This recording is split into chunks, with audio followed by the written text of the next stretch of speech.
A few weeks ago, the Iran crisis looked like another temporary geopolitical shock. Now, countries are starting to spend billions, assuming it may not be temporary at all. And that really changes the story. The Strait of Hormuz normally carries around 20 million barrels of oil each day, roughly 20% of global oil trade. 84% of that goes to Asia. China and India alone consume almost half of it. And so when disruptions started earlier this year, the effects moved through the global economy very, very quickly.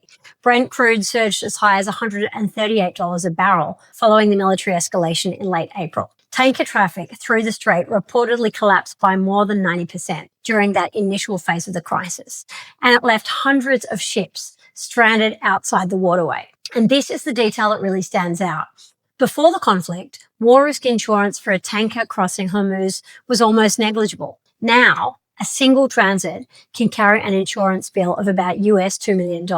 That's an enormous increase in the cost of simply moving energy around the world. And once those costs stay and harden and keep going for long enough, businesses and governments stop waiting for the system to normalize. They start redesigning around the risk. The UAE, for example, is already accelerating pipeline infrastructure designed to bypass the Strait of Hormuz entirely. It's expanded the Fujairah pipeline, which is intended to permanently reroute millions of barrels of oil away from one of the world's most vulnerable choke points. That is not a short-term response. It's a structural adjustment. And the effects extend well beyond energy markets. About 1/3 of the global fertilizer trade also passes through the strait. Urea prices have already risen from about $475 to $680 per metric tons.